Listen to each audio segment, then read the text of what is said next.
Hey, True Believers. Chris Mack coming at you with Cable #1. I remember I read this a long time ago, and it just didn't jive with me because at the time, I didn't know a whole lot about Cable. I knew key points that he was the son of Cyclops, and I thought Jean at the time, but as the years went on, I realized that his mother was Madeline Pryor, and Jean just kind of, in a sense, is his mom because Madeline was molded after Jean's DNA. It gets complicated. Read Inferno to kind of get that part. And then read Endgame, I think it's called, as part of X Factor, which we will eventually go over. But anyway, I'm not 100% sure where this falls in continuity, so let me know.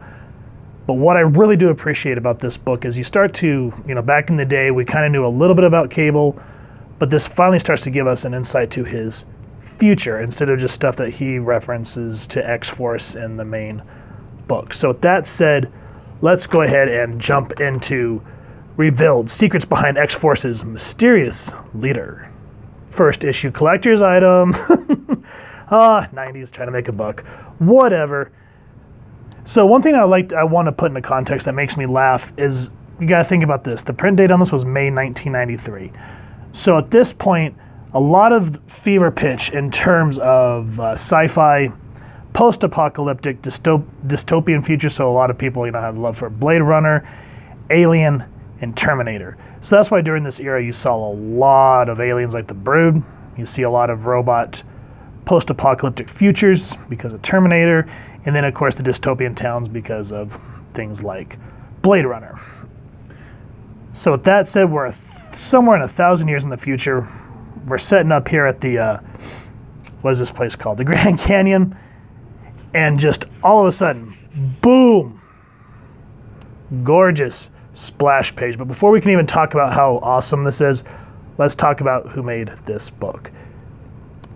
It begins now, the greatest adventure of the most mysterious mutant of all, by Fabian Nicieza and Art Thibert.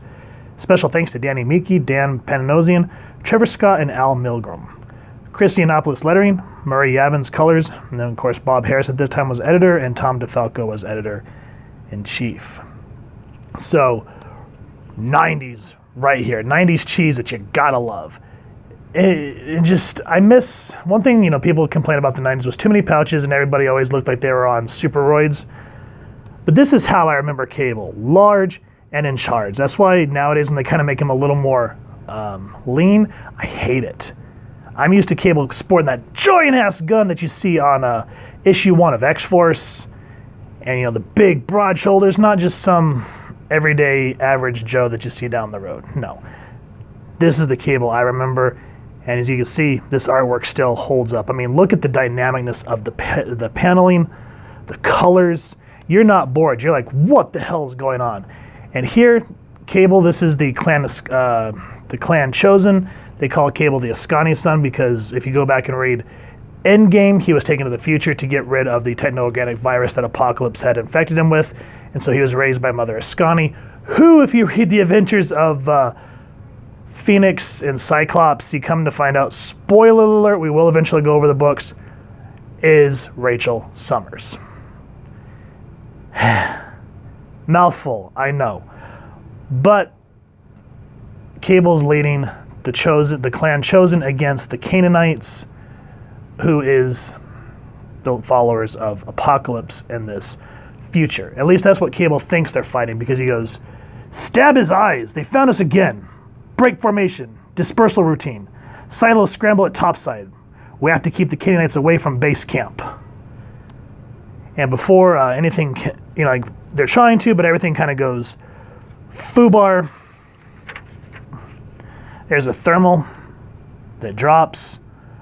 There's a very heartbreaking moment between Cable and two special people in his life. I don't want to give it away because it's sort of the driving force of this book. I don't want to give it away. It's hard to read because just think, if you thought about it in terms of your life, it would tear you apart. But what you come to find out that this isn't the present that we're watching. Instead, we're following Kane. If you remember Garrison Kane from X-Force number 2, when he's battling Deadpool, he was a victim of the Weapon X program as well. Cable has taken him far into the future to help him aid one of his friends who's paralyzed, I think is the plot in that terms. But he's at this holo library, and that's where he sees Cable's past, and he's thinking, wow, Cable, you did have a soul. It's like we all along, Nate, we thought that you had no compassion, no soul. But the truth of the matter, you did. But they were taken from you. So Kane starts to see Cable in a whole different light. Because at this point, we've seen him as a really hard ass. That's why him and Cannonball are always button heads, him and Domino, even though they kind of share a relationship at this point. But, and again, here's where I was talking about the dystopian future, where you kind of get all the oversaturated billboards, acid rain, everybody's, under scrutiny, NSA style, which, anyway, we're not going to go there. But, Kane just wanted to learn about Cable's life, but it kind of costs him because everybody, of course, works for the big brother in this world. And one thing I did want to kind of laugh at, the Easter egg here, is as he's walking, you see Leafield, and I think that's Clothes. So Leafield Clothes Inc. I just like the little Easter eggs like that. Kind of gives the fans, kind of lets you in on the joke. But Kane gets jumped. And it says, scanning vids, archiving about clans and such. Who are you? Why you want to scan them? And Kane, he's kind of a hothead. Instead of giving these low-level thugs he called them Neo-Canaanites, so this is further into the future. So these are kind of like wannabe Canaanites that just are hired muscle. And because Kane can turn his body into, what's left of his body into like liquid organic metal, T-1000 reference, he takes these guys out easily. So it's really cool. And then the plot kind of thickens on who's behind all this. There's this General Height, I think's his name. And he's wanting to study Kane, because I think he knows that Kane's from the past. He calls him a chronal anomaly. Because this Big Brother corporation, what they do is they send people in the past to take out targets that could potentially affect their future, hence staying in control. So he sends in what's called the Flatliners. Gorgeous artwork. I mean, you don't see this type of paneling or really in-depth detail on mainstream comic books anymore. Like, you kind of read X-Men, a lot of times the panels are flat or it looks like 3D models. Think about this was way before digital art really got where it is today, so this was all hand done. So you have to appreciate the time and thought that it takes to put these panels together before, people could email, art pieces back and forth and scripts. So this took a whole lot of thought. And for that's one thing I could really appreciate about these older comic books. Now, Cable has left Kane with what's left of his platoon. So we have who's called Tetherblood, Jen Socket. This girl, it escapes me. I had all their names memorized and then it just... But this girl's Dawn Silk, Tetherblood. The robot is named Boak, I believe it is. But at this point in this future, Apocalypse has been in control for almost 100 years. And these guys don't necessarily trust Kane because he's this new dude who Cable's left with them. And Kane says, I want to see the rest of the holovid because I'm not going to go back to the archives. We realize now that I'm being watched. So again, there's more heartbreak, more loss for Cable. And there's a part here that I want to read that doesn't really give it away, but it says, I guess it was as simple as that. Hard men make hard choices. The hardest of them make the choices first and deal with the consequences later. And if there's one thing Cable's always been, is rock hard in his decisions.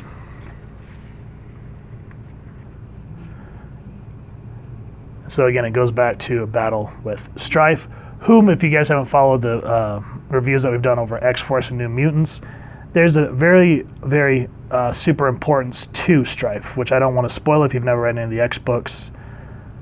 But yeah, I highly recommend it.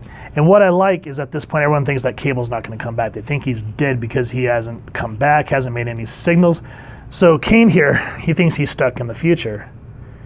He's like, no, before he saved my life, before we saved each other's lives, Cable learned there was more to life than fighting for a cause. I know that he would have come back if he, and at that point, before he can finish it, the flatliners that we were just talking about a moment ago bust in. And again, look at the artwork here, man. Think about it.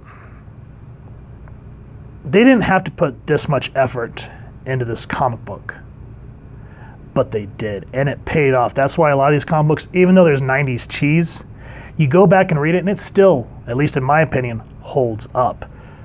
Gorgeous, gorgeous work. And there's a lot of hearkening back to the beginning of the book that we saw in that Hollow History vid, but I don't want to give that away. Again, please read the book. But boom, enters Santa Claus, or I mean Cable, because I've never seen him with a beard before. I don't know how I feel about that. And then I like how Kane says, well, where the f have you been? And Cable, right here in the midst of battle, here and there and back again, staring at my life in the mirror, seeing death reflected back at me. You know, the usual. And even though Cable's not in the first half of the book, you know, whenever the trade dressing has the character's name, Batman, Superman, Cable, X-Men, those characters have to be awesome. And the way that they make the reintroduction here, boom, shows how awesome Cable is. Again, this is how I know Cable, this big, beefy style, not this slim dude that we see on Krakoa. We're not going to talk about Dawn of X. And Cable is just all business, ready to kick some ass. And then we're introduced with, again, some 90 cheese. Still love these vertical panels. I miss these. But this guy's name's Sincere, and he has a history with Cable. And this General Height's like, how would you like revenge on the clan chosen for what they did to you? How would you like revenge on the Dayspring? Cable? Yes, I would like that. So again, this character represents this corporation sending people back in the past to take out targets. And if you're not too sure what I'm talking about, before I say anything else, look at this. I forgot it was a wraparound. You get Cable's whole rest of his unit that's still alive, and you come back around and just love to wraparound covers like that. But Cable #1, guys, awesome book. I want to give a shout out to my buddy Isaac for hooking me up with this. Thank you, man. I'm glad that you had this and you hooked me up with it. You are awesome. If you've enjoyed this comic, please first and foremost support your local comic shop and pick up a copy. If you've enjoyed this review, please first and foremost, if you wouldn't mind hitting like, share, and subscribe, helps the club channel more than you could possibly know. And if you wouldn't mind hitting that fancy little Ascani bell next to subscribe, that way as we continue to upload content, you guys get notified. Come to the channel, and we love talking with you all and hearing your feedback down in the comments below or our social media pages, which I'll make sure to leave the links down in the description. So with all that said, thank you so much for stopping by. Hope you all continue to have an absolutely amazing day reading, and happy hunting, true believers.